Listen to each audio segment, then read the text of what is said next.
എല്ലാവർക്കും ജോക്കിച്ചൻ ഡയറീസിലേക്ക് സ്വാഗതം. ഇന്ന് നമ്മൾ തയ്യാറാക്കാൻ പോകുന്നത് ഗോതമ്പ് പൊടി കൊണ്ടും പഴം കൊണ്ടുള്ള ഒരു വിഭവമാണ്. ഇത് നമുക്ക് ബ്രേക്ക്ഫാസ്റ്റ് ആയിട്ടും സ്നാക്കായിട്ടും ഒക്കെ കഴിക്കാൻ പറ്റിയ എന്നാൽ പെട്ടെന്ന് തയ്യാറാക്കാൻ പറ്റിയിട്ടുള്ള ഒരു ഐറ്റമാണിത്. അപ്പോൾ അതിനായിട്ട് ഞാനിവിടെ 150 ഗ്രാം ശർക്കരയാണ് എടുക്കുന്നത്. അതിലേക്ക് ഞാനൊരു അരക്കപ്പ് വെള്ളവും കൂടി ഒഴിക്കുന്നുണ്ട്. ഇനി നമുക്ക് ഇതിൻ്റെ ഗ്യാസ് ഓണാക്കാം. ഇത് നന്നായിട്ടൊന്ന് അലിഞ്ഞു വന്നാൽ മാത്രം മതി. അതുവരെയാണ് നമ്മൾ ഇതൊന്ന് തിളപ്പിച്ചെടുക്കേണ്ടത്. അപ്പോൾ കുറച്ചൊന്ന് സോഫ്റ്റ് ആകുമ്പോഴത്തേന് നമ്മൾ സ്പൂൺ വെച്ച് ഈ കട്ടയെല്ലാം ഒന്ന് ഉടച്ചു കൊടുക്കണം. അപ്പോൾ പെട്ടെന്ന് തന്നെ ഇതെല്ലാം അലിഞ്ഞു വരും. പെട്ടെന്ന് അലിഞ്ഞു വന്ന് ഇത് നന്നായിട്ട് തിളച്ച് വരുമ്പോഴത്തേന് നമുക്ക് അപ്പം തന്നെ തീ ഓഫ് ചെയ്യാവുന്നതാണ്. ഇപ്പോൾ ഞാൻ തീയൊക്കെ ഓഫ് ചെയ്തിട്ടുണ്ട്. ഇതവിടെ ഇരിക്കട്ടെ. ഇതിനായിട്ട് ഞാനിനി ഇതുപോലെ ഒരു വലിയൊരു പഴമാണ് എടുക്കുന്നത്. ഞാനൊരു റോബസ്റ്റ പഴമാണ് എടുക്കുന്നത്. അപ്പോൾ നിങ്ങൾക്കിത് ഏത് പഴത്തിൽ വേണമെങ്കിലും ഉണ്ടാക്കാം.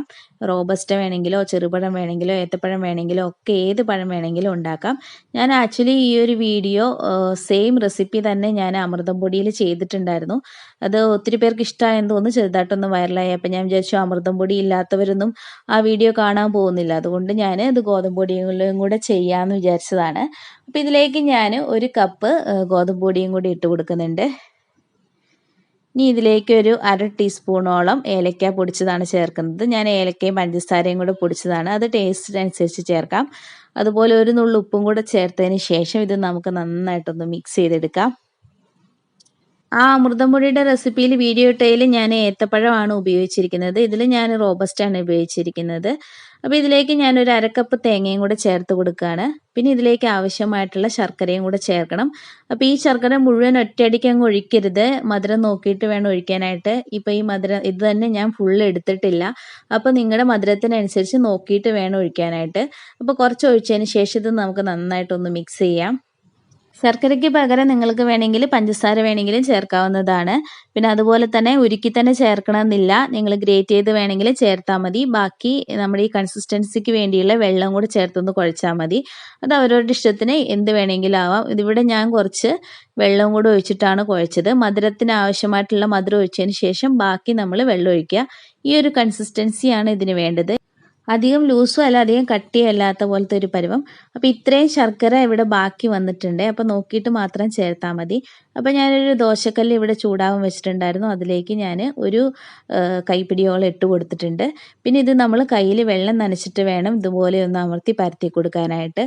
അല്ലെങ്കിൽ നമ്മുടെ കയ്യിൽ നന്നായിട്ട് അങ്ങ് ഒട്ടിപ്പിടിക്കും. അതുകൊണ്ട് ഇടയ്ക്കിടയ്ക്ക് വെള്ളത്തിൽ മുക്കിയതിന് ശേഷം നമ്മൾ ഇതുപോലെ ഒന്ന് പരത്തി കൊടുക്കണം. നന്നായിട്ട് തിന്നായിട്ട് പരത്തൊന്നും വേണ്ട.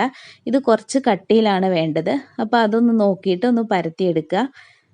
അപ്പോൾ ഇതിൽ ചേർത്തിരിക്കുന്ന പഴത്തിൻ്റെ അളവിൽ നിങ്ങൾക്ക് മാറ്റം വരുത്താം കേട്ടോ. അപ്പോൾ കൂടുതൽ ചേർക്കേണ്ടവർക്ക് വേണമെങ്കിൽ കൂടുതൽ ചേർക്കാം. അതുപോലെ ഒത്തിരി പഴം താല്പര്യമില്ലാത്തവർക്ക് വേണമെങ്കിൽ ഇതിൻ്റെ പകുതിയോ അല്ലെങ്കിൽ 1/4 ഭാഗമോ ചേർത്താലും മതി. അത് അവരുടെ ഇഷ്ടത്തിന് ചെയ്യാം.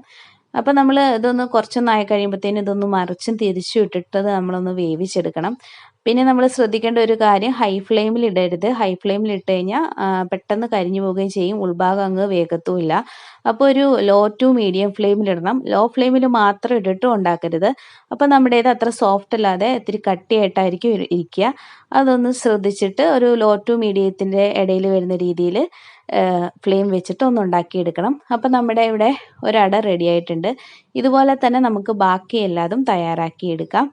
ഈ ഒരു കപ്പ് പൊടിയും കൊണ്ട് നമുക്ക് 3 ഇതേ വലുപ്പത്തിലുള്ള ഒരു അടയാണ് തയ്യാറാക്കാൻ പറ്റുന്നത്.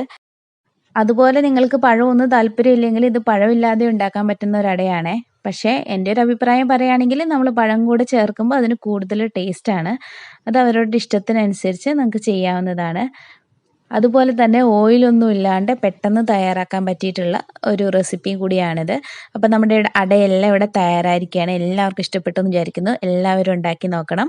എന്നിട്ട് അഭിപ്രായം പറയാനും മറക്കരുത്. ഇത് പലരായിട്ട് ട്രൈ ചെയ്തിട്ടുള്ള എൻ്റെ റെസിപ്പീസാണ്. അയച്ചു തന്ന എല്ലാവർക്കും ഒരുപാട് നന്ദി. അപ്പോൾ നിങ്ങൾ എന്തെങ്കിലും ട്രൈ ചെയ്തിട്ടുണ്ടെങ്കിൽ ഫോട്ടോ എൻ്റെ ജോക്കിച്ചൻ ഡയറീസ് എന്ന ഫേസ്ബുക്ക് പേജിലേക്ക് അയച്ചു തന്നാൽ മതി. അപ്പോൾ അടുത്ത നല്ല വീഡിയോ ആയിട്ട് വീണ്ടും കാണാം. Thanks for watching. ബൈ.